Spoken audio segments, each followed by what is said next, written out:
रोहन समोसा वाला एक बहुत ही फेमस समोसा वाला उत्तर प्रदेश के गंगापुर गांव में रहता था। रोहन का समोसा हर कोई पसंद करता था। उसकी दुकान सबसे ज़्यादा पुरानी थी। रोहन की दुकान खुलते ही सुबह सुबह लोग खाने आना स्टार्ट कर देते थे।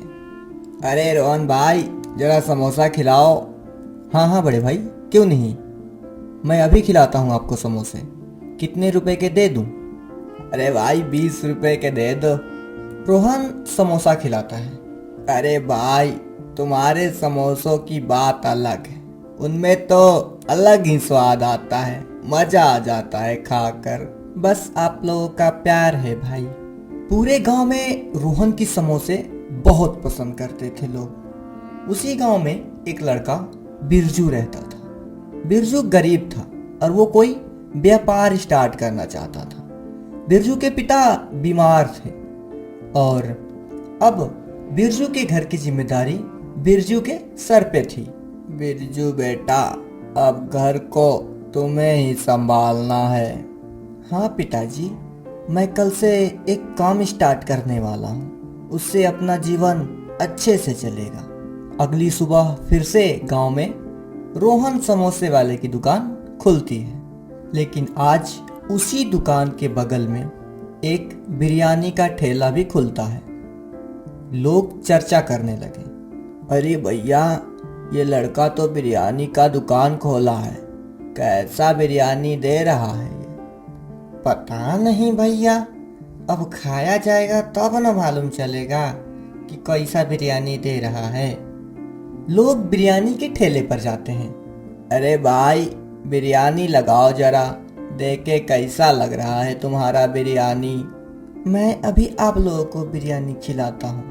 बिरजू गांव वालों को बिरयानी खिलाता है। बिरजू की बिरयानी गांव वालों को बहुत अच्छा लगता है। अरे वाह भाई, तुम्हारे हाथ में तो जादू है, बहुत अच्छा लग रहा है तुम्हारा बिरयानी। हाँ सच में, तुम्हारा बिरयानी बहुत अच्छा लग रहा है। उस दिन गांव वाले बिरयानी खाए।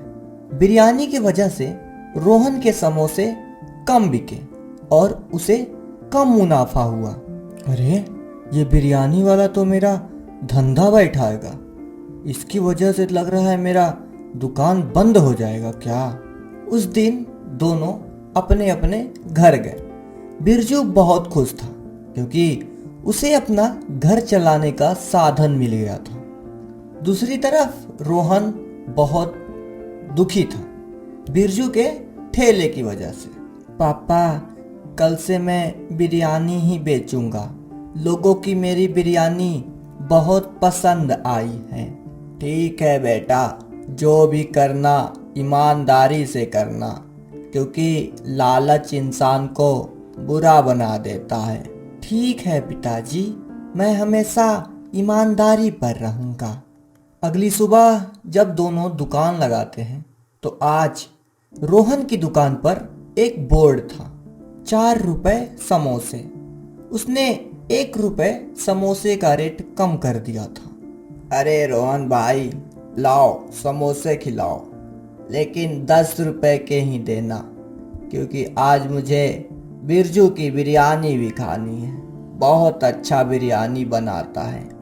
जो लोग 20 रुपए के समोसे खाते थे, अब वे 10 रुपए के समोसे खाने लगे, क्योंकि उन्हें बिरजू की बिरयानी भी खानी होती थी। ऐसे ही समय बीतता गया और रोहन की जलन बढ़ती गई, क्योंकि उसे अब कम पैसे की बचत हो रही थी। अब मुझे कुछ करना पड़ेगा, नहीं तो मेरा कम मुनाफा होगा। अब रोहन के मन में लालच आने लगी। शाम को दोनों घर जाते हैं, लेकिन रोहन के मन में लालच चल रहा था।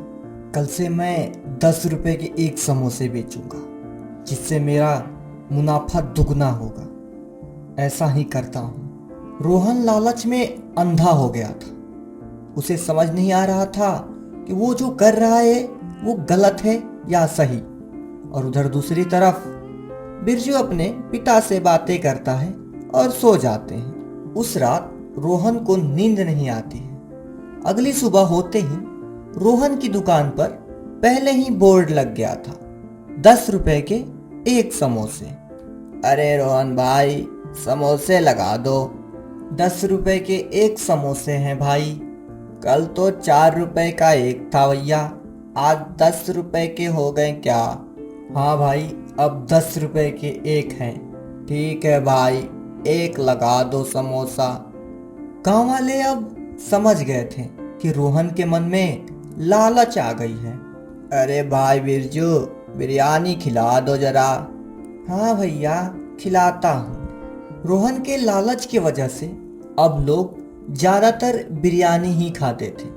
लोग समोसे खाना कम कर दिए। धीरे धीरे रोहन की दुकान पर जो भी कस्टमर जा रहे थे, अब वो भी जाना बंद कर दिए। लोग अब आना क्यों बंद कर दिए? उसकी दुकान पर तो लोग आ रहे हैं। लगता है मैं लालच में आकर कुछ ज्यादा ही गलत कदम उठा दिया।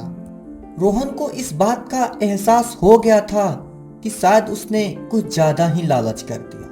उसे अपनी गलती का एहसास हो गया था।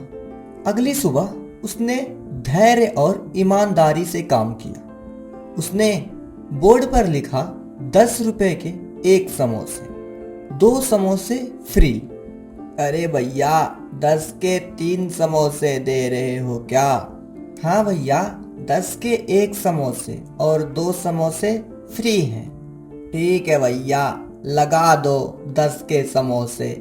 अब दोनों दुकानों पर लोग बराबर जाते और रोहन भी इस बात से संतुष्ट हो गया था, क्योंकि व्यापार में धैर्य बहुत जरूरी है। और मधवापुर की कहानी यहीं पर खत्म होती।